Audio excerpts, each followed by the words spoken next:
taking 50% of mobile traffic at the moment.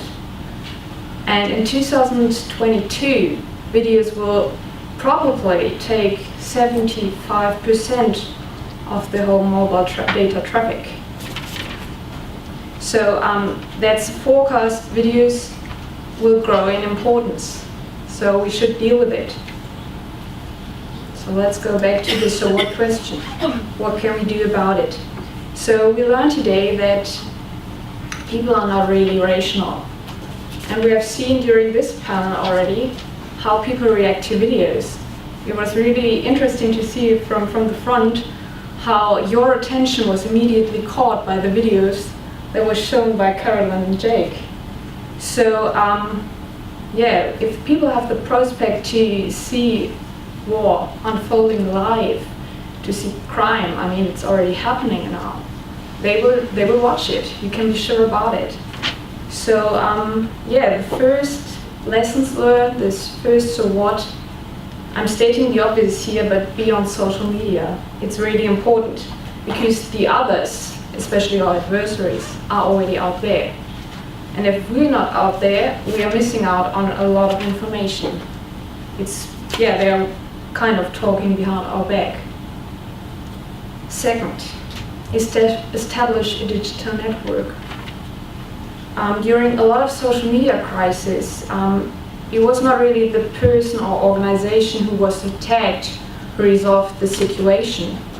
It was more the loyal community that he or she has established during his time of the media presence he had in the social media. So this loyal network is jumping in and defending this person or this organization and yeah, spreading the word in a positive way. So especially for military or armed forces in general, it's very hard to establish a network in an area of operation because mostly when you're there, events are already unfolding and you don't have the time, but it's really important to have especially a local network there. So if you can do it in advance, you should really lay an emphasis on that point. Third point, become a trusted source. Credibility is really important. And so what we always recommend and what the military is really trying to do anyway is not to use any kind of black propaganda, black psyops. It's really about white psyops, being credible. Because otherwise, if people catch you lying, they will never trust you again. It's a really valuable source in social media to be trusted, to be trustful. And admitting mistakes, it's okay as well. Like we found out in our interviews that the community is very understanding if you tell them I'm human as well. It's not a machine that is doing it. Just admit that you have done a mistake. And if the events are still unfolding, it's okay as well to say, hey, we're currently working on it. We keep you informed. That's what we learned, for example, from the Israeli Defense Forces as well.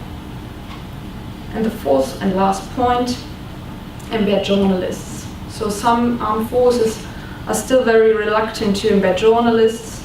It's really good that we have NATO TV, but I think yeah, it should be enforced to do it even more. Like we are from Germany and we know that the Bundeswehr is at the moment very reluctant to do it. So I think other nations are already doing it more, but that's really an important point to have a neutral voice, more or less neutral voice, journalists in the field. So yeah, that's it from my point. Thank you very much.